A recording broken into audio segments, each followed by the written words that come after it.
you have done an excellent job and you will be presenting them to us. Okay, thank you. Since we started this morning with some nostalgia, then we also have some nostalgia. Actually, Narongcha and I met in 1972, and I met Sijunaya in Bangkok in 1976. And these two men have been so closely intertwined with my research life on ASEAN. And then, of course, there is later on Mike, etc., etc., etc. Yeah. Well, I started off with specializing in trade, then in foreign investment. Then I said, oh, I'm getting bored. I said, what else in ASEAN? I said, labor mobility, right? And now I'm getting bored with labor mobility. So I've gone to connectivity and GVCs, global value chains. And I got very interested in connectivity because of the Silk Belt and Road Initiative. But I'm still keeping my interest in labor mobility. As I start out by saying that the outline of paper, the sensitivities of labor is not like trade in goods at all. Right? And then I say, well, what's happening to other parts of the world? We're talking about globalization. What is the global aspects of labor mobility? And then I look at the ASEAN situation, right? I say, labor mobility is, we all know, a hot potato, not because of the problems of refugees that we hear so much about in Europe and in Southeast Asia, human trafficking, but also it has political, security, economic, social sensitivities associated with migrant employment. And some of it are expressed by very close economist friends of mine. Let me just illustrate. A Japanese economist friend once said, Chia-san, I tell you why we don't like foreigners, right? We have Japanese ethnic purity, linguistic purity, cultural purity, you name it, all the purities. So I say Singapore is very impure. And then I have a Thai economist friend who says, Chia-san, we Thais only like foreign tourists. We don't like foreigners working in our midst. And these are very frank opinions. So it creates a lot of sensitivities in each of us, right? So maybe as a Singaporean, I'm much less sensitive to race and nation than a lot of the other countries. And not surprising, because Singapore is mainly an immigrant population. We are multi-ethnic. We're a small island. We have to look out to the neighborhood, to the world. We cannot think only inward in ourselves, right? So that's the problem. Right? And then on top of it, nowadays you have, well, when you travel and even within your country, you see policemen, security guard everywhere. The security threat. And the security threat, especially in Southeast Asia, terrorism. So mobility of people and particularly labor is restricted. Then you have the world, Brexit. One of the major issues in Brexit is the European, I still remember the joke, Polish plumbers in England. Yeah. And then, of course, you have Trump, America First policy, wanting to build the wall with Mexico. So all these revolve around issues of labor mobility. And even then, the latest is Angela Merkel, right? Lost her majority because of one of the issues was she let in so many refugees. So what have we to say about ASEAN labor mobility? So I started off getting a bit depressed. Right? Now, what are the political security sensitivities? Undermine native population and workforce, terrorist threat.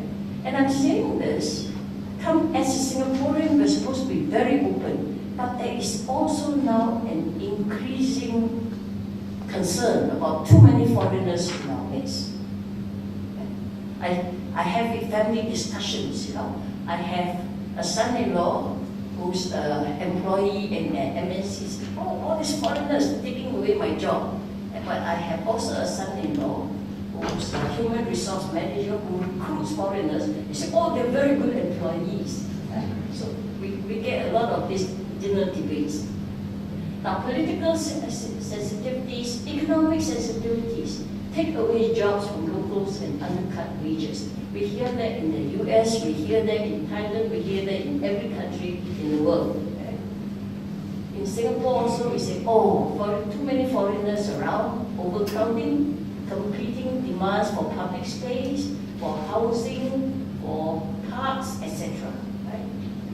And then, of course, some countries undermine social, cultural, linguistic, religious cohesions.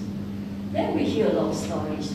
Too many foreigners, illegal migrants, the increase in crime rates, increase in contagious diseases, etc.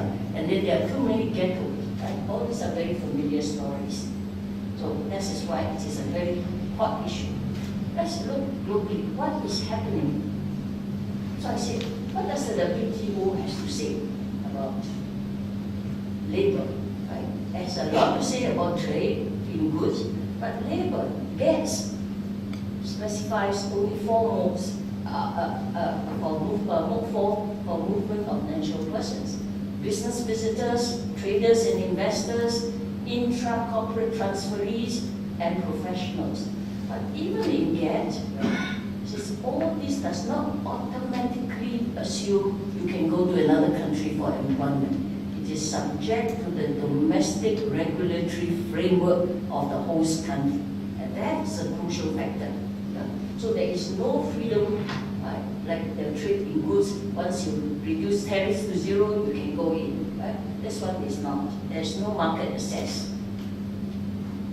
Then I said, well, some people say, no, the AEC is like the European Union, the European single market. I always say that is a mistaken notion of a lot of political leaders in our midst. Right?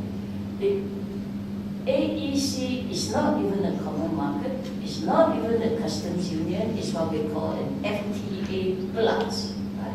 It's basically an FTA with some plus. And what is the some plus? Some capital freedom and some labor freedom. And the labor freedom is skilled labor freedom. But having said that, well, EU is a lot of problems nowadays, right? But the EU 15, that is guaranteed movement of labor and people free, but only among the EU 15. And even then, there are certain reservations.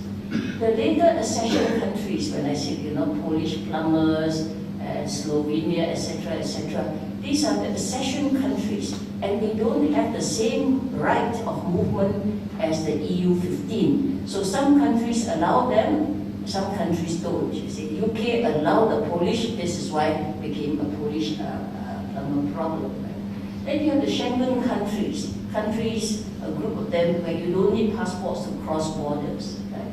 But even among the Schengen countries, now lately I was told there are some restrictions on passport. They reintroduced because of all these terrorist attacks. Okay? Then we have a system of qualifications, right? What do we call MRA, mutual recognition agreements, or now there are mutual recognition agreements for products, and there are mutual recognition agreement for professionals. So labor mobility, we're talking about professionals. And so what about NAFTA? We hear a lot about NAFTA and Donald Trump and his treatment of Mexicans and etc. Right? So even in NAFTA, but NAFTA agreement actually is more liberal than the AEC agreement, yeah? Because it allows for a bigger group of people to migrate within NAFTA. Of course, they have to be citizens of the 3 NAFTA countries. But the categories are much more liberal than what is allowed under the AEC, either under the investment agreement chapter or under the services chapter.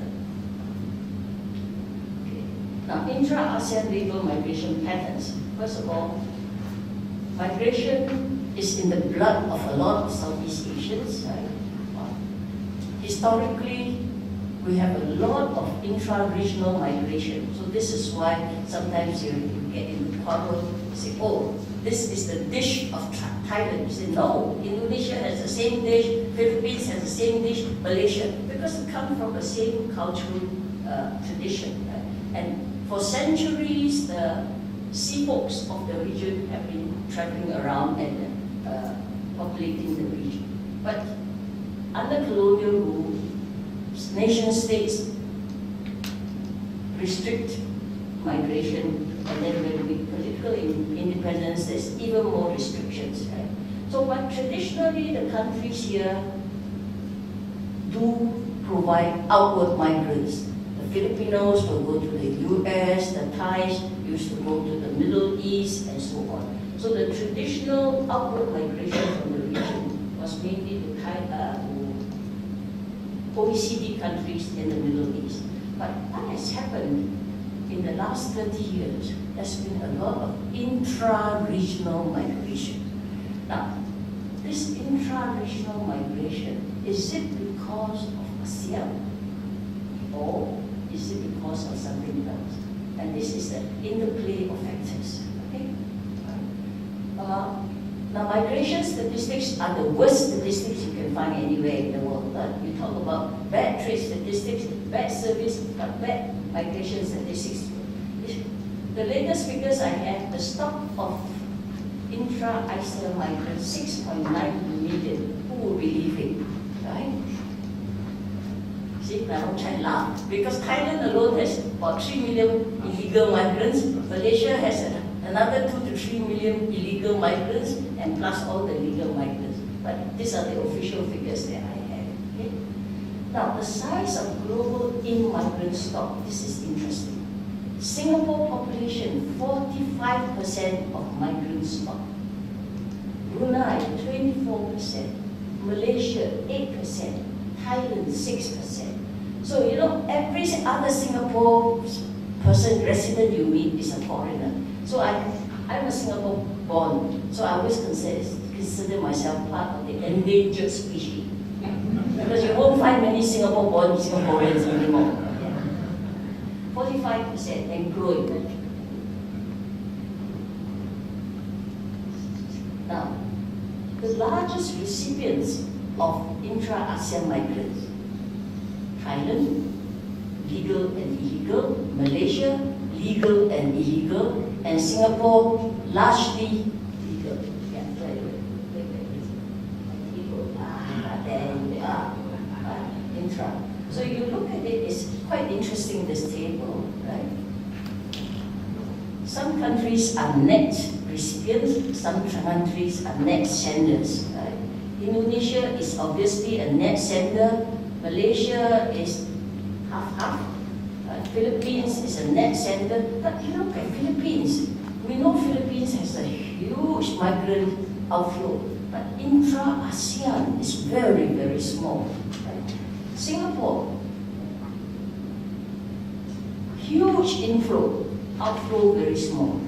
Thailand, huge inflow, outflow very small. Cambodia, about balance. Laos, right? Outflow very big, mainly to Thailand, I guess. And Myanmar, outflow is huge, inflow we don't know. Right? And Vietnam, outflow is, but intra-ASEAN, of course, the inflow and the outflow statistically must be equal. That's why. Okay, where do these people come from? Recipient country, Brunei. Most of its migrants come from Malaysia, Thailand, Philippines. Indonesia, mostly from Singapore and Thailand. Malaysia, from Indonesia and Myanmar. Philippines, from Indonesia, Singapore and Malaysia. Singapore, from Malaysia and Indonesia. Thailand, Myanmar, Laos, Cambodia. And Cambodia, Vietnam and Thailand. Laos, Vietnam and Thailand. Myanmar not available. Okay? Vietnam, Thailand, Myanmar. So it's just all geographical proximity is the main determinant of regional migration. Now, origin countries. Brunei, most of the Bruneians, migrants are from Malaysia, 99% of them. Indonesia, most from Malaysia. Right? Malaysia, most from Singapore. Philippines, mixed. Singapore, most from Malaysia. Thailand, again, is mainly Indochina. And Cambodia, Thailand, Laos, Thailand, of course. Yeah? And Vietnam, Malaysia, Cambodia, so on. Right? So it's very interesting pattern. Now, what causes all this intra-ASEAN mobility? Large proximity, disparity in wages. Here I give you the numbers. You look at the population, you see ASEAN is very diverse. You look at the population size. Brunei has only 400,000 people. Right? Singapore gone through a lot of immigration, now we have 5.5 million. But look at Indonesia, 256 million. As you said, it's half of ASEAN, right? But slowly catching up, Philippines and Vietnam. These are the big countries. Right? The population density, you look at Singapore, it's crazy, we're so overcrowded. Right? Other countries still have lots of land. Population growth, this is interesting. Right? Malaysia, population is not replacing itself. Thailand, 0.5, not replacing itself. But Singapore, 1.2, and we have the worst fertility rate in the region. Why? Immigration, right? So that solves our problem. Now, GDP size. Now, this is where your market size is. It's not your population size. In GDP size, you will see that the countries are not as unbalanced as population sizes would be. But the wage levels and the income levels is the major economic determinant. And then you look at the GDP per capita, and you find the two richest countries are Singapore and Brunei, and the poorest countries are the CLMV. So you can understand, therefore, why migration moved from the low-income country to the high-income country. The high-income country, not only wages are high, economic growth is robust, and employment opportunities are more abundant.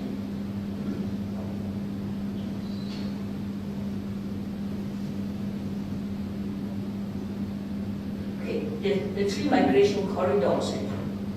One is the Thailand corridor for the Indochina states. One is the Singapore corridor for migration from Indonesia and Malaysia. One is the Malaysian corridor for migration from Indonesia, Myanmar, Singapore, and Vietnam. Now, most of these are neighboring states except Vietnam.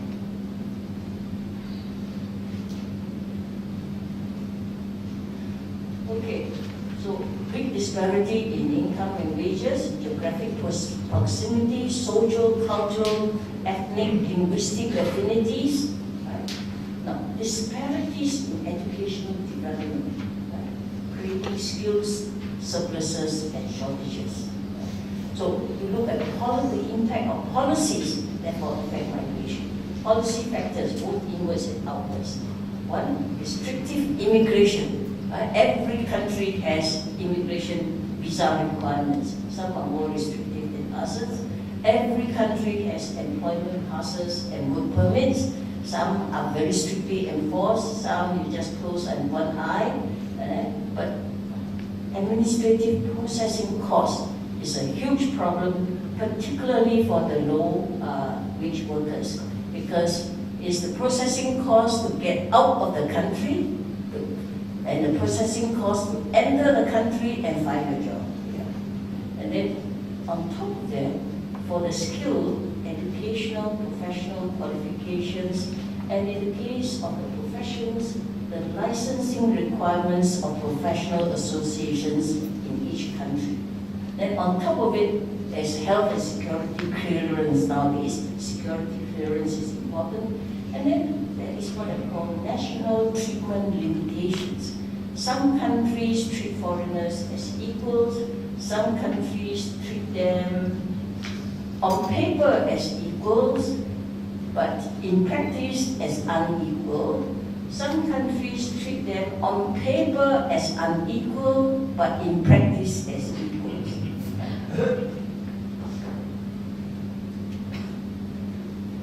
Okay.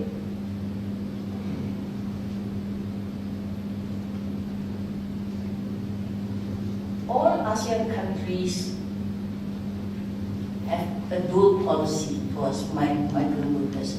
More welcoming towards the skilled, less welcoming towards the semi-skilled and the unskilled.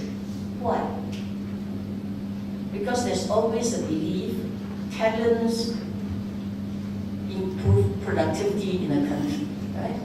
Whereas the unskilled sometimes is seen doing dirty jobs, doing low productivity jobs, not much of a contribution, but in actual fact, they do contribute to the economies of these countries. You know, Thailand's agricultural sector, food processing, seafood sector would not be what exists without all the migrant workers. Same thing in the case of Malaysia, in the plantations. Without those migrant workers, all the plantations nobody would be there tapping and plucking fruits. So they perform a very crucial role, and is often a very unappreciated role. So as a result of which, Singapore, we always use the word foreign talent. Right? So talent, foreigners are seen as talents. Right? Locals are seen as scum, in the sense. So promotion of mobility of skill is promoted. Why? I would strongly advocate that ASEAN liberalize more on skill mobility. Because if your skills are going to go out anyway, better to come to Singapore than go all the way to North America. Right? Once they're in North America, the chances of their returning is very, very slim. Once they're in Singapore, they can go back to Thailand, go back to Philippines every few months, and then the links are there. And eventually, you get your returnees. Right? So it circulates the talent within the region. Right? On top of it, you see, we are supposed to build an ASEAN community. And what better way to build an ASEAN community than these all exchanges of talents within the region? And it also enables employers. That's why I said, if you're an employer, you don't mind having a lot of foreign workers. And Singapore employers do prefer foreigners to locals. I don't know about the other ASEAN countries. Maybe other ASEAN countries, some employers are more nationalistic. In Singapore, you see, foreign workers, once an Indonesian assistant told me, he said, Professor Chia, we are more hardworking because we are hungry. You Singaporeans are not hungry, so not hardworking. Right? And that's very true. So they're very hardworking, right? And they will do a lot of jobs that you ask them to. But Singaporeans are very reluctant, and they look at time, this is my time off, I'm not coming back. Right? So as a result, therefore, employers prefer, so much so, and especially in the case of MNCs, we have cases of, we have a lot of MNCs in Singapore, and they are headed by expatriate heads. Now, if you are expatriate CEO and you need to recruit staff, who do you think of first? Not the locals. You think of your cronies somewhere in US, UK, or Europe. So they all come, and Singaporeans felt crowded out. So much so that the government has to enforce a Fair Employment Act, that every firm, before you recruit a foreigner, you've got to make sure that it's a local present. Give the local a chance. This was only introduced in recent years, after the 2011 election, when there was a lot of public protest against foreigners. So sometimes it can swing the other way. I come from the university. I was a university professor for almost 30 years. And I always felt that my expatriate colleagues were treated better than me. Why? Because as a Singaporean, I got to do my public duty. I got to do administrative work, I got to do public service. My foreign colleagues, they only need to publish. So they publish, and then they get promoted. I do all the admin work, no time for publications. So then they get housing benefits. And you know in Singapore, housing is extremely expensive, especially for a fresh PhD who comes back, cannot afford housing. But a foreigner who comes is automatically given public university housing. Right? So as a result, a lot of Singaporean academics migrate, they go elsewhere, and the foreigners come in. So if you look at the university scene now, right, it's a very high percentage of expatriate staff. And a lot of Singaporean academics are working abroad. Yeah. So that is the situation. Now, receiving countries.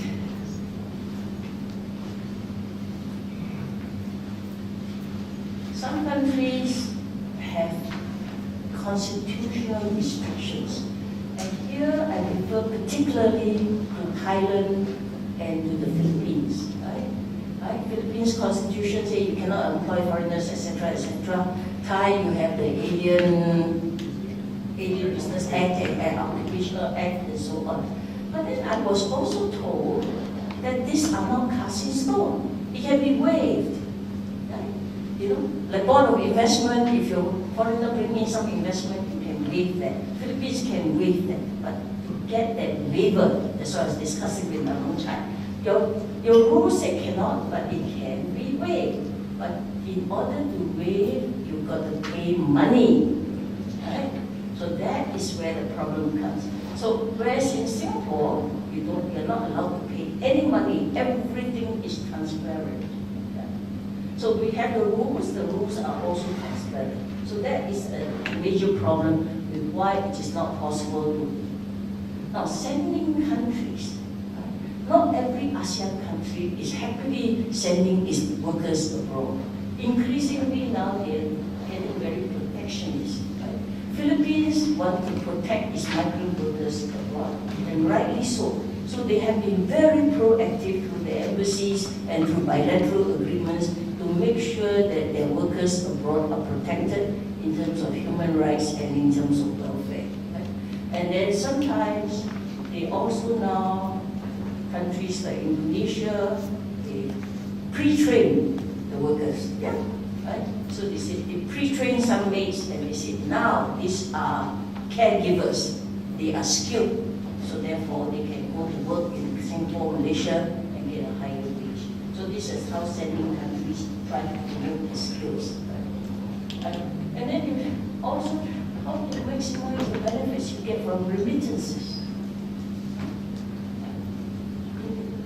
Is trying to do something about it. In the past, the remittances are all squandered, but every country now is trying to recruit returnees. Right? What we call a returning diaspora, because you bring back not only your savings, you bring back your networks, you bring back new skills, new entrepreneurship, and therefore, you know, India, China, very successful examples, Taiwan, Hong Kong, Vietnam, even Thailand is it beginning? Not yet. So there is now a tremendous competition for skills. AFAS, okay, labor mobility provisions in the AEC. It has been doing quite a lot, but still mobility is very restricted. 8 MRAs have been signed, but the number that cross borders is very, very small. And you see, this is the problem. If I'm a Singaporean architect, I want to do a project in Indonesia. I cannot sign on that project. It requires an Indonesian architect to sign for legal reasons. So that therefore restrains the foreign architects or the foreign engineers to a subsidiary role. So that's a problem. And then now we have the ASEAN Qualification Reference Framework. Now that's very useful. Now why? Because we know within each country, say Indonesia and Thailand, you have so many universities. You have Chulalongkorn right at the top, and then you have some provincial university or some open university, and the standards are very wide. And the same thing in Indonesia and the Philippines. Right?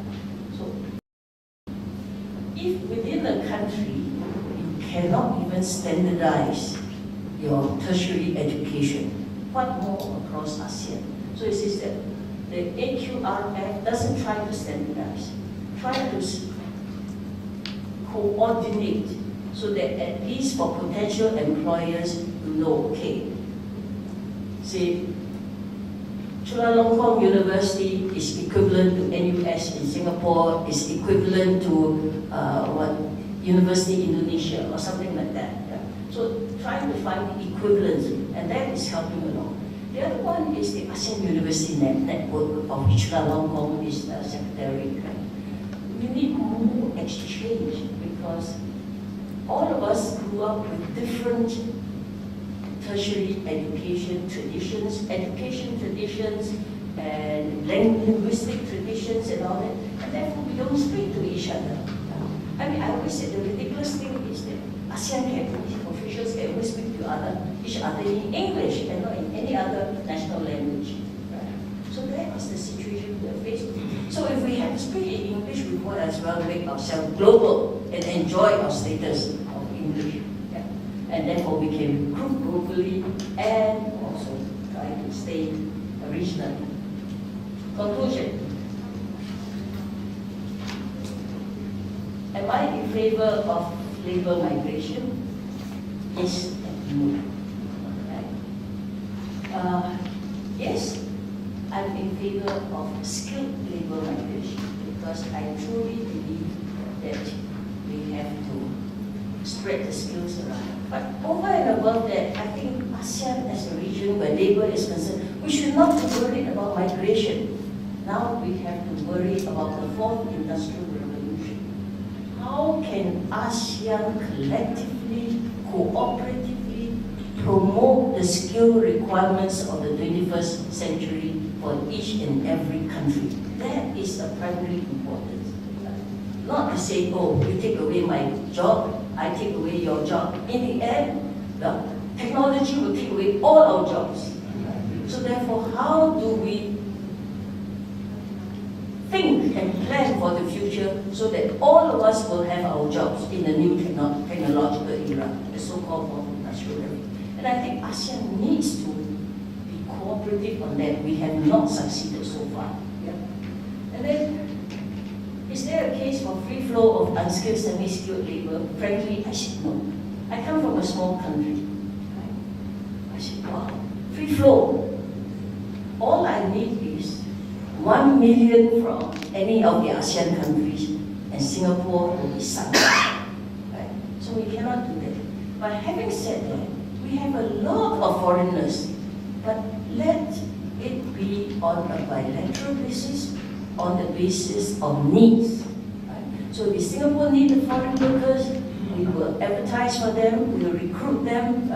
But what is important, every ASEAN country should abide by, is make sure that you protect your foreign workers. No need to give them free labor mobility. Protect their rights and welfare. Thank you.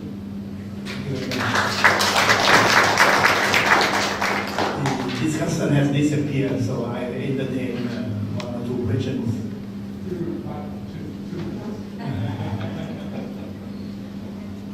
Please. Yeah, good morning. I'm Professor Tolentino from the University of the Philippines School of Labor and Industrial Relations. Ma'am, thank you for your presentation. I was struck by your statement that you don't like foreigners in Singapore.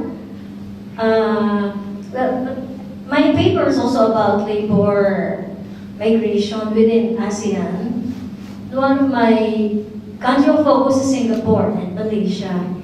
But according to other authors, Singapore is actually attracting foreign talents, especially the experts in the field of information technology, the professionals. It is a policy of Singapore to ease the employment of these foreign talents. So we have many of this. We have, in fact, from our university, those who graduate from our university after a year, they go to Singapore and other countries where they could, they could earn more. And we are not very happy about it because we are losing our balance. And we call it brain draining. If you could bring them back to the Philippines, I would be happy.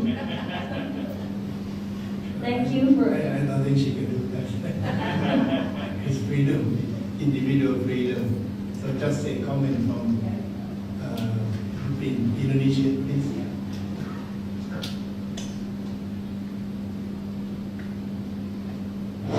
Yeah. Thank you very much, Madam. Excellent presentation. But I don't think this ASEAN Economic Community about the labor migration will work in Southeast Asia. For example, Indonesia. After signing this ASEAN agreement, now we have more restrictions on the services sector. So as a result, you cannot believe Indonesia is the 265 million people. You will be surprised and shocked. We have only last year 65,000 work permits in a big country. Even if you take the most protectionist country as far as the services sector, in Japan they have more than 1 million people or foreigners are working. In Indonesia now we have only 65,000 workers legally permitted to work. So it is a very big problem. Another problem is in Indonesia the quality of education is very low. We have something like 130 million workforce. There 67% of the workforce basic education is only primary school. 67. So another 15 or 20% only high school. So that is the reason. Indonesia is not developing even in the manufacturing, etc., etc. So I am coming to the point of that why not many migrants from Indonesia in the Southeast Asian region. Several times I found like countries like in Malaysia which needs a lot of labor force. We have I think legal and illegal 2 million workers are there. Many of their salaries are lower than in Indonesia. So in that case, how can Indonesia go there? Even in Singapore, you don't have a minimum wage for low level employees. So now Indonesian government made recently a minimum wage. It is almost $300 US dollars. So where these migrants will get less than in Singapore. Singapore will get less than in Indonesia and Malaysia also. So that's why the number of people moving from Indonesia will be very small. Thank you. Thank you. We have designated discussion. That's what we are running out of time. Yeah. Microphone one. Please. I think I'm gonna pass. Oh, you Because don't the paper is so perfect. Thank you. My point is very little contribution. All covered by the paper. Yes, thank you. That's what we call mutual admiration society. That's the top raise I have. The other two paper writer, please come up. Please, we have a few minutes for panel discussion. I have just Wrong, please come up. a question, maybe can be extended to mother also. The discussion that we have is so focused on ASEAN, the inter-ASEAN. And we know that ASEAN do not live alone in Asia. And the broader pictures of Asia is changing very rapidly. On the labor issues, one thing that is very important to recognize is the change in the population growth in the South Asia and Northeast Asia.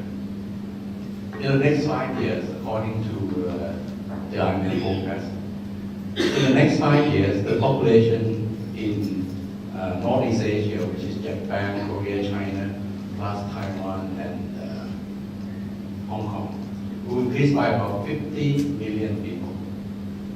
But South Asia, mainly India, Pakistan, Bangladesh, the population will increase by 256 million people.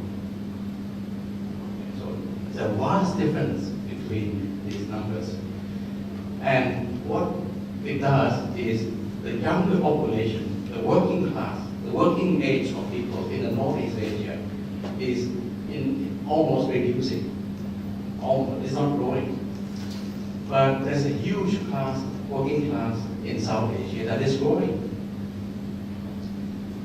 What will these people do? Higher wages here, lower wages here. What will happen? ASEAN population will grow by about 10 million in this process. Some give and take, some country actually, as you show, Thailand is growing very slow. So we have to import a lot of workers. We want to really maintain this level of production. Or you have to compensate it by some movement of capital out of these bigger countries. But it will never be sufficient to stop this trend of migration. So this labor mobility issue is a huge issue, and you cannot really look at it only from the ASEAN perspective. We are actually a small player in this much bigger pictures. And we are seeing the earthquake is coming, I look at Bangladesh in particular, and Bangladesh is now importing food and huge amount of population growth in there. And it's close to explosion. So I table this as a perspective of looking at the issue beyond just ASEAN. I always feel that ASEAN is a platform for us to engage others. So among ourselves, as a group, talking to others. We do free trade among ourselves, it's fine, but what is more important is that 75% of our trade is outside. So we should really leverage that from our strength, 25% we should not only focus on the 25%, because we have the 75% to focus on where the benefit are. So that, I think, is a general observation, and I will ask Professor Chia on this labor issue in the context of the broader ASEAN. Thank you. Yeah, we can respond later. Actually, I'm very pleased that we have Dr. Chia, Professor Chia, picked up this subject. It's so relevant, so pertinent, so important going forward. And I think she has initiated the ideas of organizing our thinking on labor migration in ASEAN first, before we need to confront that situation that Dr. Sultan has mentioned, which is coming very quickly. That's an issue. I think I'd like to open the floor for discussion for the three presentations. Earlier, we had papers on so-called further liberalization of ASEAN going forward, make up trade, make up ID, and so on. And another one is a new, very important issue about labor mobility. Please, we try to stop that global clock issue. Any discussions? I'm surprised. Please. On the next one. See, you have already spoken a few times. Thank you. Actually, I'm not economist, I'm a veterinarian, come from health area. I would like to ask you about the trade. When we open or liberalize the trade, one thing that's been concerned is the health trade, like the immigration of the labor. It's very easy to travel in the region with the disease. What I want to know the opinion of the economists on the concern of this issue. What can we protect without reduce the trade flow with the health? That's an important issue.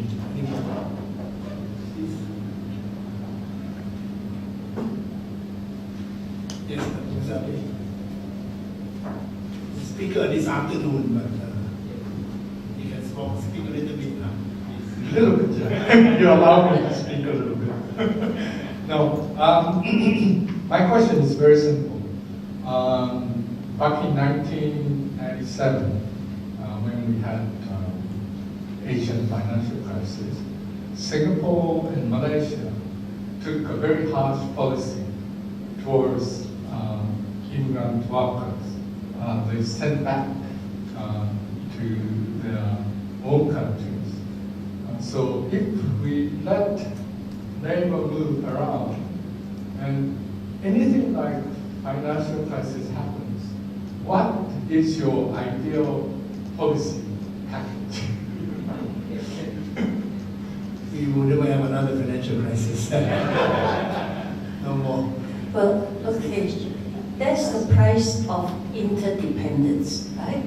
If one country has a crisis in trade, your country will also be affected. So if one country has a crisis in economic growth, your labor is affected. So labor being sent back is no different from a reduction in trade flows. Right? But some argued, can there be advance notice? But when the crisis happened, there's no advance notice possible because Singaporeans were losing jobs at the same time. Right? So the question is, right, you as an employer, you cut off those whose contracts have expired or are expiring, right? So that you don't have to pay compensation.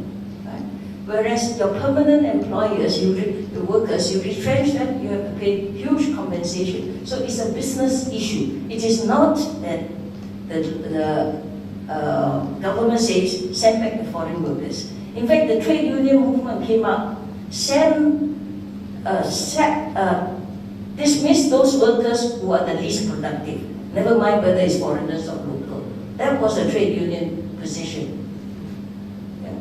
Which is very harsh for national workers.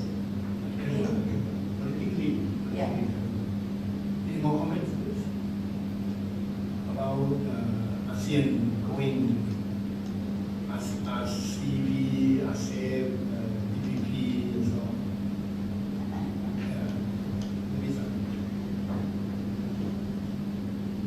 I heard a lot of questions often asked to me. Which one is better, Thailand TPP or Thailand ASEAN? Whether Thailand go bilateral, this country or that country. And the mentality of the officers seems to focus on specific mission, whether we are going to negotiate with other. To me, all of this is the process of multilateral. And we should not compare. In fact, TPP and ASEAN is not liable for the benefit of Thailand. TPP and ASEAN would increase the boundary of Thailand's free trade and the opportunities and the opportunities to improve our efficiency. So, in fact, these are all complementary. And economists talk about building blocks. In practice, we negotiate with these blocks, and we end up with the obstructing block that becomes barriers against one another. So I think this, in my view, the public should better understand. And the government officials who involved in the negotiation needs to have this kind of perspective. And the most important thing, in fact, of this blocking rather than expanding is the reason that we pay too little or not at all attention to internal domestic restructuring, compensating for the loser and enable them, facilitating them to have alternative opportunities that can be enjoyed in the new environment. So, and when they adopt a measure to enable this kind of restructuring or assistance, they tend to focus on individual firms or particular groups of people. To me, I think we have to think of more across the board kind of measures that provide equal opportunity treatment to those affected.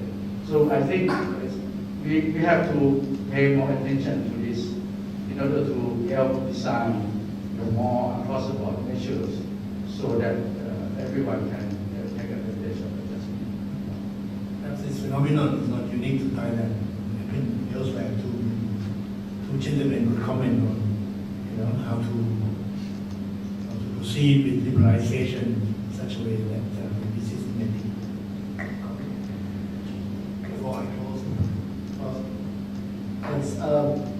I agree with points that Prasad was making, and for example, our TPP not being necessarily competitive, but can be very complementary in looking at a longer-term process of integration. And I think the important thing is that the rules not be contradictory. And I think we have a great opportunity in this region to begin to write the rules of global trade, because there really isn't that much happening, and this really is ultimately going to be a big opportunity going forward. There's two more just quick comments. One on the question about health. I think that what's important in preventing sort of any kind of deterioration in health has to do with the country's own phytosanitary measures, and every country has a right to put these in. But I think the important thing is that we need to rely on science in determining that. And we have to, so that is not a trivial point. It becomes very important. Before the single market program in Europe, for example, essentially if you wanted to sell beer in Germany, you had to make it in Germany because the phytosanitary measures were so strict that only German-produced beer could function with that. That's absolutely nonsense. And I think increasingly this becomes, it can be used very much as a protectionist measure that needs to be avoided. For example, when Japan used to ban the imports of foreign skis because they were not safe on Japanese snow, nobody wants that to be the case, but it really wasn't it really wasn't that true. If I could just say one last question about one point. When we're talking about the numbers and how beneficial these agreements can be, we're talking about them relative to a baseline. And so really what you're getting is it's a one-time increase, but it's a permanent increase relative to that baseline. So you get actually a very large payoff. Everybody out here, most of you are academics, and for example, when I go and I want to get a fellowship, an endowment for a fellowship, if I want to have a permanent endowment for a fellowship of $40,000, I need to raise $1 million, right? So, that $40,000 may not seem like a great deal earth-shattering, but behind that is $1 million endowment. And so these efficiency gains are permanent, and they are actually going to be quite big. Just very quickly. So no matter whether it's ASEAN or whether it's TPP or any other mega FDAs, what we know here is that there's a kind of urgency, there's a kind of need for these new rules in the global trading system. But for countries in ASEAN, when there's this kind of urgency, we would recommend that don't kind of jump into water without doing exercise before. But on the other hand, we realize there are many difficulties there. And don't because there are difficulties, then you kind of try to bury your head under the sand. There's a reality there, so you need to keep a great balance, realize it's important, but take a kind of strategic approach. And also related to this mobility, I realize Professor Chia mentioned about skilled labor mobility, but on the other hand, we may also think about unskilled labor mobility, because in a region we listen about a lot of people talking about not illegal migration, but kind of informal migration. Actually, the government know that there's kind of a market need for this kind of, but there's no kind of legal system or framework to support this kind of mobility. It's something that we will also need to consider. I want to answer Suta's question about the South Asians growing in huge numbers. This is the problem, one of the problems in the RCEP negotiations, because India wants to open up the asset market for services of professionals. Right? So we are already resisting that. And then about this Filipino IT workers. Okay, the largest group of IT workers in Singapore are not from Philippines. Guess where? India. India produced a lot of IT workers. So, it has boosted up the IT industry in Singapore. We're very competitive, right? And then you see, they are looking for future skills. You will not believe it, but we are increasingly looking at artificial intelligence and robotization. Right? We know what child labor we can do without. We're following Japan's model. Right? If we cannot continue recruiting workers from abroad, then we have to robotize. And so we are making preparations for that. But the problem is the countries that still have massive amount of workers. Where are you going to find jobs? That is the crucial factor. Thank you very much. 12 o'clock, I think we have had a very good session. Let me just, before closing, inform you that at the ASEAN Summit, ASEAN 50 ASEAN Summit meeting in the Philippines and also in APEC, Vietnam, the priority has now been shifted from, of course, as you talk about trade liberalization and all that, the priority has been shifted to cooperation in digitalization, how to manage the so-called digital economy, and how to manage this digitalization and cyberization as top priority. And fortunately, next ASEAN chair in Singapore is so suitable.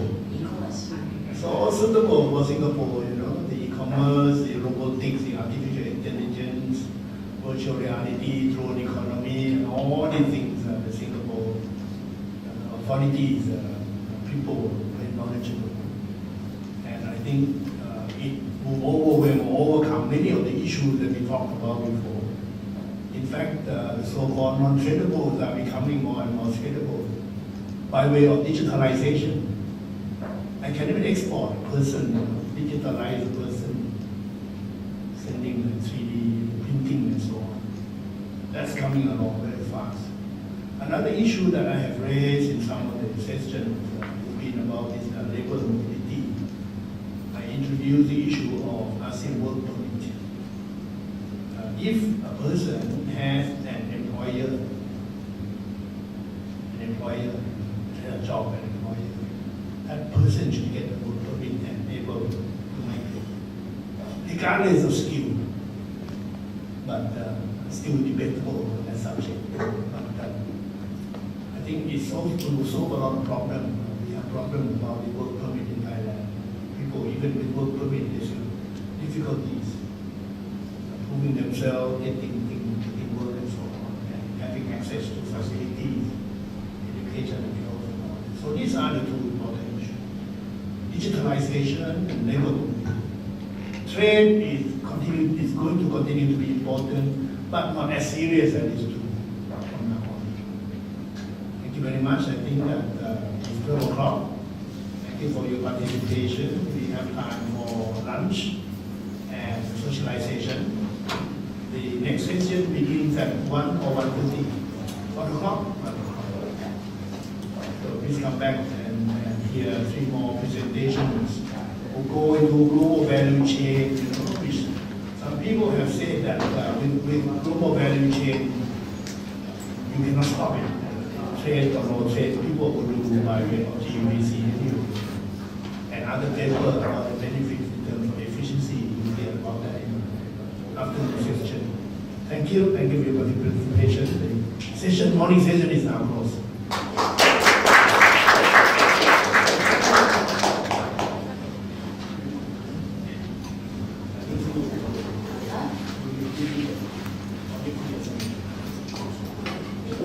Huh?